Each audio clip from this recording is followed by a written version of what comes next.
Today's recipe is quite a meal fluid recipe. When I say meal fluid, I mean a recipe that can be eaten for breakfast, early morning snacks, lunch, evening snacks, dinner, late night supper. The choice is completely ours. The recipe is Appam.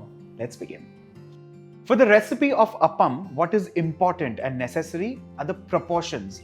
Now what I've used here is 250 grams of rice flour, half a cup of coconut, 2 tablespoons of sugar. Now 2 tablespoons of sugar in this case is kind of subjective because you can sweeten this recipe like a lot of people like it, and you can just keep it moderate to 2 tablespoons and that's also perfect.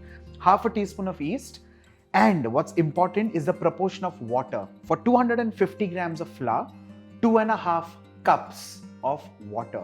Now I'm going to use warm water in this recipe because that will hasten up the process of fermentation. Now ideally this recipe is an overnight recipe, but this one that I'm showing you is an instant recipe that uses yeast. Now half a teaspoon of yeast in a clean bowl. Sugar. Now this is the sugar that is only here so that the yeast activates, and that's important here in this recipe. And along with this, like I said, a total of 2.5 cups of water, from which half cup is going to be used for the yeast activation. Let's give this a quick mix and leave this aside for at least 10 to 15 minutes so that the yeast starts getting activated. In the interim, what we need to do is we need to make a quick paste using rice flour, coconut, water and sugar. Now what's important in this recipe is to understand how much water. Like I said, 2.5 cups of water, out of which half cup has already been utilized. So for this entire grinding process, we are not supposed to use more than 2 cups of water. Let's begin the process. First thing, rice flour, to which I'm going to add in shredded coconut, fresh coconut of course, and along with this 2 tablespoons of grain sugar. Let's mix this well and transfer this into a blender jar or a mixer jar.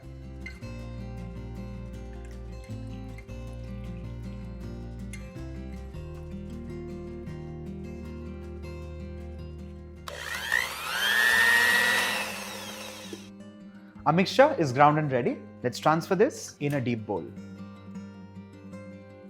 Ensure you scrape all of this because that's the beauty of this batter. So eventually I have used 2.5 cups of water. Let's give this a mix. And while doing that, I'm also going to add in the yeast mixture.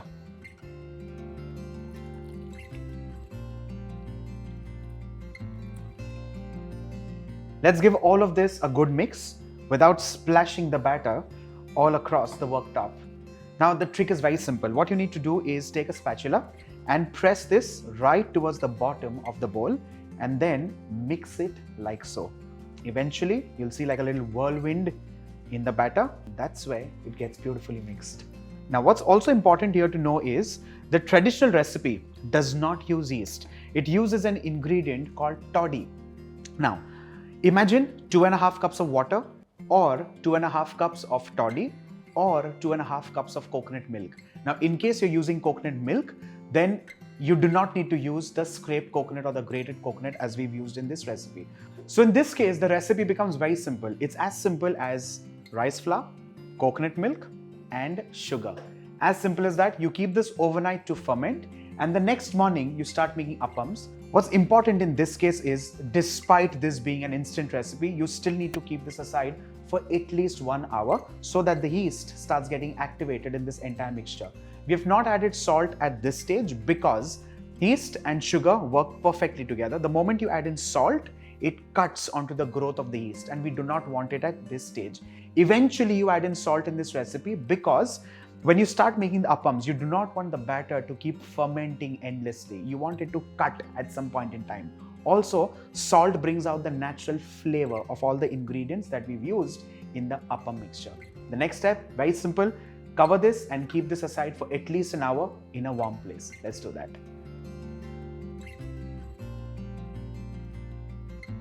Our batter has settled well for an hour.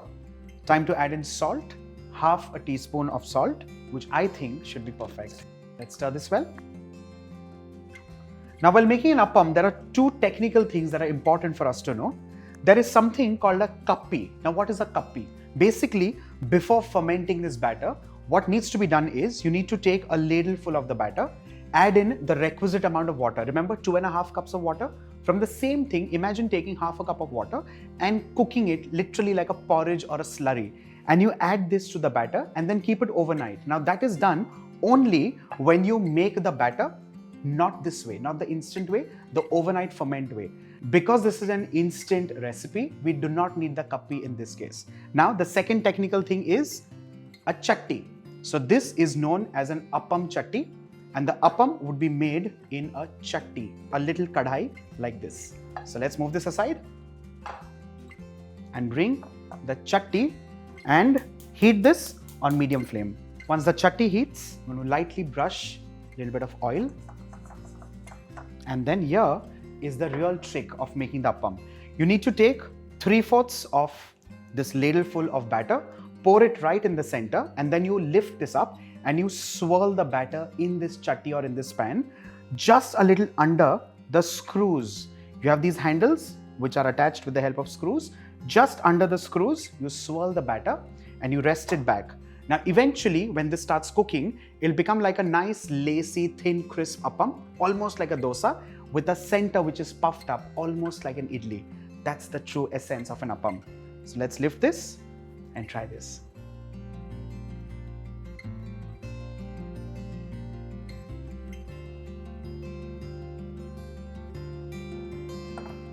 Well, this is exactly what I was referring to. The batter, which is nice, thin and crisp on the outsides, and right in the center, almost like an idli, it'll get puffed up. And for that to puff up, you need to cover this up and cook it for 30 to 40 seconds. Let's have a quick check. Well, I feel it looks just perfect. Let's add in a little bit of oil on the sides. And at this point in time, let's increase the flame a little. Well, the sign of a good appam is that when the batter goes on the sides of the pan, it immediately starts creating these bubbles, and that's the moment of truth because it signifies that the yeast has worked beautifully well. And eventually, the sign of the appam being cooked is that it starts releasing the sides like so on its own.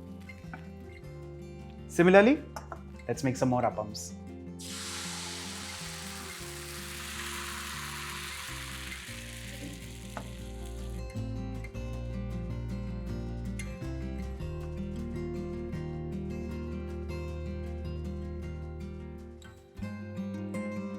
With this, our appams are done and ready, and these go amazingly well with either a simple home-style coconut chutney or with a vegetable stew. Make this for your family, make this for your friends, but more importantly, steal a bite for yourself. This is me, the Bombay Chef Varun Inamdar, signing off. Bye for now.